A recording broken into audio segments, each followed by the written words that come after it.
তারপরে মাস্কি রেঞ্জ মানে fittings tight করা। মাস্কি রেঞ্জ কি বলতে, ফিটিংস টাইট মানে আপনি যখন একটা পাইপ ফিটিং করবেন তখন অবশ্যই আপনাকে একদিকে সাইড আছে, মনে করেন একটা সাপোর্ট লাগবে, তখন এই রেঞ্জটা আপনাকে ইউজ করতে হয়, মাস্কি রেঞ্জ যেটা বলেন। হ্যাঁ হ্যাঁ, পাইপ রেঞ্জ তো পাইপ রেঞ্জ বাংলাতে বলে, কিন্তু এটা মাস্কি রেঞ্জ বলে আছে আমাদের পাইপ ধরার জন্য। কারণ একদিকে আপনাকে ধরতে হলে অবশ্যই আপনাকে টাইট ধরে নিতে হবে, কারণ আমি এক হাতে আপনি করতে পারবেন না, পাইপ কিন্তু পিছলা।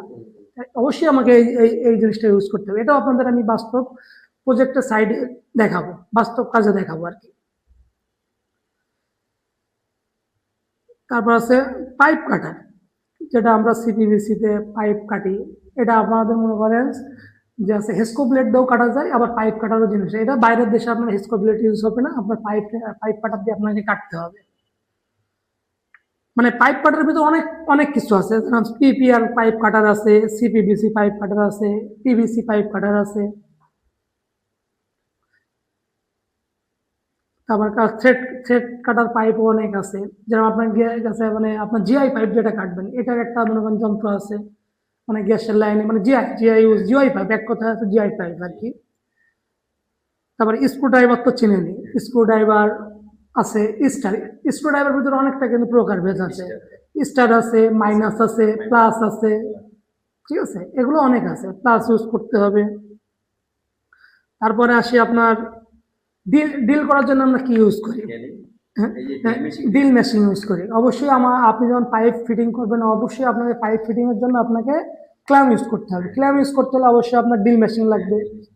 তারপর কোনো কিছু আপনি পাইপ ফোটা করতে যাচ্ছেন বা একটা ইয়ে করতে, এখানে অবশ্যই ডিল মেশিন লাগবে, সেই ডিল মেশিন দিয়ে আপনাকে ডিল করতে হবে।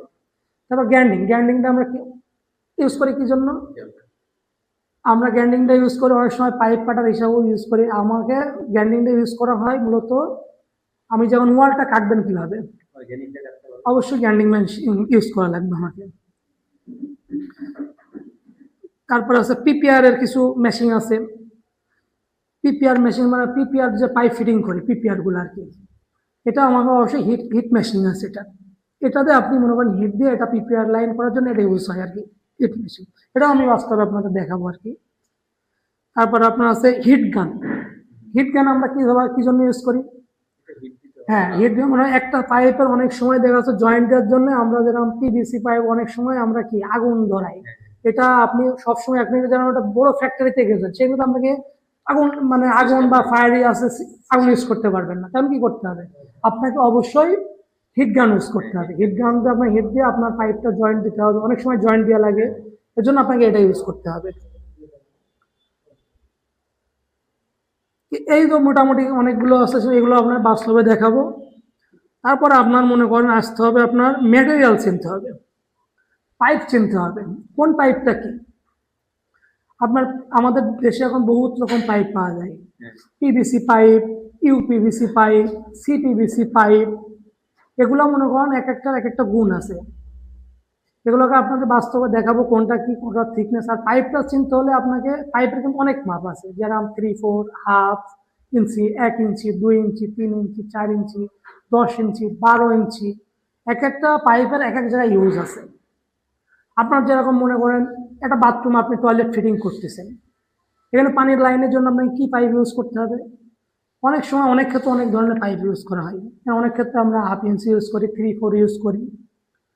আবার আপনার মেন লাইন নিয়ে আসার জন্য আপনার বিভিন্ন মানে অপর থেকে মনে করেন একটা পানির প্রেশার পাবে কিভাবে। আপনার মনে করেন 10 তলা বিল্ডিং আছে, আপনি তো 10 তলায় মনে করেন 2 ইঞ্চি পাইপ দিলে, নিচে 2 ইঞ্চি দিলে তো আপনার হবে না। এই পাইপটা নিয়ন্ত্রণ করার জন্য আপনাকে ওপর থেকে অবশ্যই পাইপের মান কমাইতে আসতে হবে, নাহলে অবশ্য এটা আপনার আপনার পাইপ ফেটে যাবে প্রেশারে। পানির ওপরে একটা প্রেশার মানে ওপর থেকে কোনো জিনিস ফেললে আপনার কি ওয়েটটা বেশি হয়ে যায় না, মানে ওপর থেকে যদি আপনি 100 গ্রাম ফেলেন, নিচে এসে মানে 5 কেজি হয়ে যাবে। তাহলে ওইটা প্রেশার নিয়ন্ত্রণ করার জন্য আপনাকে বিভিন্ন ধাপে পাইপ ইউজ করে আসতে হবে।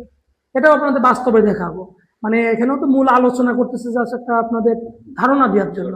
হ্যাঁ, কিন্তু আপনাদের বাস্তবে যখন দেখাবো কোনটা কিভাবে ইউজ করতে হয়, আপনাদের হাতে কলমে শিখাবো এটা আর কি। আপনারা প্রজেক্ট ভিজিটে গেলে, সশরীরে গেলে তেমন আপনারা এই জিনিসটা বুঝতে পারবেন, কোন জায়গায় কি ইউজ করতে হবে, ফিটিংস গুলো কোথায় কোন জায়গায় লাগাতে হবে। কারণ ফিটিংস এর ভিতরে আছে আপনার ফিটিংস কিছু নাম বলি, যেরকম পাইপ ফিটিং করার জন্য জয়েন্ট দেওয়ার জন্য অবশ্যই আপনার সকেট লাগবে।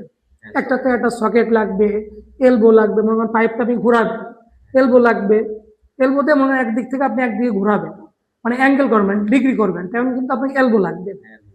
তারপরে আপনার মনে করেন যে আপনি এখন একটা পাইপ থেকে আরেকটা পাইপ সংযোগ দিবেন, তাহলে কি করবেন, সেখানে আপনার টি ইউজ করতে হবে। টি কিন্তু অনেক প্রকার আছে, যারা মেল আছে, প্লেন টি আছে, তারপরে ইয়ে মানে বিভিন্ন রকম টি আছে, কয়েকটা টি আছে। এই টি গুলো আপনাকে সশরীরে আমি দেখাবো যে কোনটা কি টি, কোন জায়গায় কি লাগে।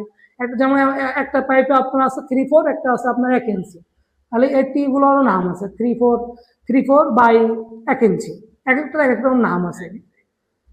তারপরে ওয়াইটি আছে, ওয়াইটি ইউজ করে কি মানে একদিক থেকে ওয়াইটি আছে, তারপরে মানে অনেকটি আপনাদেরকে আমি এক একটা করে দেখাবো। আপনারা এখন বললে আপনারা ভুলে যাবেন বা এইভাবে আপনার মাথায় নিতেও পারবেন না। প্র্যাকটিক্যাল যখন এক একটা জিনিস চিনাবো তখন আপনারা অবশ্যই চিনে ফেলবেন। তারপরে মনে হয় টি আছে, তারপর হচ্ছে আপনার মেল সকেট আছে, ফিমেল সকেট আছে, তারপর আপনার হচ্ছে ইউনিয়ন আছে, তারপরে আছে বন্ড ক্যাপ আছে। ক্যাপ ক্যাপ আমরা কেন ইউজ করি, মনে করেন আপনি একটা পাইপ একটা জয়েন্ট দিচ্ছেন, আরেক পাইপ আপনি এখন রাখতে চাচ্ছেন না, আটকাই দিতে চাচ্ছেন, অফ করতে হবে, আমাকে কি করতে হবে, অবশ্যই ক্যাপ ইউজ করতে হবে। ক্যাপে কাটে আমাকে ইউজ করে ওটা দিতে হবে। এগুলো হলো আপনার ফিটিংসের ভিতরে গেল। এবার আপনি মনে করেন বাথরুমের ভিতরে আপনি লাক্সারিয়াস বাথরুম করবেন, এর ভিতরে অনেকগুলো আইটেম আছে, অনেক ক্যাটাগরি আছে, এখানে অনেক কিছু ইউজ করতে হবে আপনাকে। যেমন আপনার ফার্স্ট অফ অল আপনার টয়লেট ইউজ করতে গেলে কি করতে হবে, অবশ্যই কমোড লাগবে, বা হাই কমোড বা লো কমোড, এটা লাগবে। তারপরে এই কমোডের ভিতরে আবার অনেক প্রকার ভেদ আছে, এগুলো আপনাদের একটা একটা করে দেখাবো। ওয়াল হ্যাঙ্গিং আছে, কমোড আছে, তারপর আছে তারপর আপনার ইয়ে আছে, তারপর বেসিং, বেসিং কিন্তু কয়েক প্রকার আছে, আমাদের দেশেই পাওয়া যায়। তারপর আপনার মনে করেন যে স্ট্যান্ড বেসিং আছে, তারপরে আপনার ওয়াল হ্যাঙ্গিং আছে কাউন্টার বেসিং আছে। এক একটা জায়গায় এক একটা ইউজ হয়, একটা প্রকার ভেদে। যেরকম আপনার অনেক বড় টয়লেট, আপনি ওর ভিতরে অনেক কিছু ইউজ করেন। তারপর আপনার লাক্সারিয়াস বাথরুমগুলো কি হয়, বাথটাব ইউজ হয়, বাথটাবটাও দেখতে পারবেন আমার প্রজেক্টে গেলে, অবশ্যই আপনাদের দেখাবো বাথটাব কিভাবে ইউজ করতে হয়, কোন জায়গায় কি ইউজ করতে হয়। তারপরে বাথরুমের ভিতরে আপনার সাজানোর জন্য, আপনার ইউজ করার জন্য কি কি মানে অনেক মালামাল লাগে, অনেক ফিটিংস আছে। যেমন আপনি মনে করেন টাওয়ার রেল ইউজ করবেন, তারপর সুপকেস যেটা বলে আমরা সাবানদানি, সাবানদানি আছে, তারপরে আপনার পুশ শাওয়ার, তারপরে আপনার আছে কল ইউজ করে, কলগুলোর ভিতরে অনেক আছে, ওরা আছে মিক্সার আছে, কনসেল স্টোভ আছে, তারপরে আপনার তারপরে পাইপ ফিটিং আপনার মনে করেন মিক্সার মেশিন আর মিক্সার আছে। এগুলো বিভিন্ন রকম জিনিস আছে, মানে একটা বাথরুমের ভিতরে অনেক কিছু পাবেন আপনারা। মানে এগুলো সাইডে না নিয়ে গেলে আপনাদের আসলে ওইভাবে বুঝাইতে পারবো না। একটা একটা সাইড যখন ফিটিং করবো তখন আপনারা একটা একটা জিনিস দেখতে পারবেন যে কিভাবে কি করা হচ্ছে বা কিভাবে কি হচ্ছে, এটা বুঝতে পারবেন। তারপর আপনার আছে আছে টাল রিল তো বললামই। তারপর আপনি যখন বেসিং দিবেন ওখানে মিরর লাগবে, তারপর সাবানদানি তো বললামই। তারপরে এর ভিতরে কানেকশন পাইপ আছে, একটাতে একটা জয়েন্ট দিবেন যখন পানি যাবেন, কানেকশন পাইপ আছে, অ্যাঙ্গেল স্টপও আছে।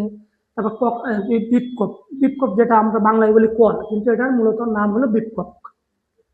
এটা বিপকক ভাবে আমরা সব জায়গায় বলবো বিপকক, কিন্তু আমরা কল কল বলি। এই বিপককের ভিতরে অনেক রকম আছে। আপনার ঠান্ডা গরম যেটা মিক্সার যেটা বলি, যে ঠান্ডাও আছে গরম আছে। তারপর আপনি গিজার ইউজ করতে পারবেন, গিজার আছে, মানে বিভিন্ন রকম আপনার ফিটিংস আছে। আপনি যেভাবে সাজাবেন সেভাবে সাজাইতে পারবেন। এগুলো আপনি আপনাদের বাস্তব অভিজ্ঞতায় নিয়ে যাবেন যে কীভাবে। তারপর আপনি যেমন পাইপ দিবেন, যে কতটুকু কাটবেন, কতটুকু জয়েন্ট দিবেন, মেজারমেন্ট শিখতে হবে। মেন তো বললামই প্রথমেই যে মেজারমেন্ট করতে হবে। আপনি যখন একটা বাথরুমের ওয়ারিং করবেন তখন অবশ্যই আপনার মেজারমেন্ট করে নিতে হবে যে কতটুকু দিলে কতটুকু যাবে।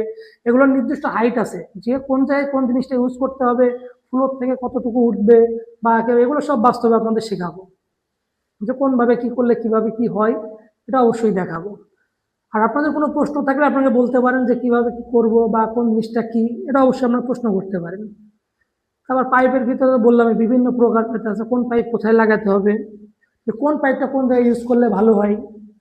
যেমন 3/4, 1 ইঞ্চি, এগুলো তো আমরা ফিটিংস ইউজ করি। যেমন আপনি সোয়ারেজ লাইন, মানে আপনার বাথরুম ইউজ করলেন, সেটার পানি সেটার সোয়ারেজ বলে, আমরা সোয়ারেজ বলি আর কি। তারপর ওয়েস্টেজ ওয়াটার, মানে আপনি যেটা গোসল করেন বা কিচেনে থালা বাসন, সেটা হলো ওয়েস্টেজ ওয়াটার, এর জন্য এক ধরনের পাইপ আছে। মানে 4 ইঞ্চি ইউজ করে আমরা মেন ফিটিং এ, এটা আউটসাইডের জন্য 4 ইঞ্চি। আপনি আবার এমন সরেস লাইন ইউজ করবেন, ড্রেন লাইন যেটা আমরা বলি, এই ড্রেন লাইনের জন্য আমরা বিভিন্ন পাইপ ইউজ করে থাকি। এটা হলো 8 ইঞ্চি দিতে পারেন, 6 ইঞ্চি, 10 ইঞ্চি, 12 ইঞ্চি, মানে বিভিন্ন আমরা সাইজ অনুযায়ী এটা ইউজ করে থাকি। তাহলে সেগুলো আপনাকে চিনতে হবে যে আমার কত ফ্লোরে কত লোক আছে, সেভাবে আপনাকে ইউজ করতে হবে। এই জন্য বাস্তব অভিজ্ঞতা নিতে হবে আগে, দেখতে হবে যে কিভাবে কি করা যায়, এটা আমার অবশ্যই অভিজ্ঞতা নিতে হবে।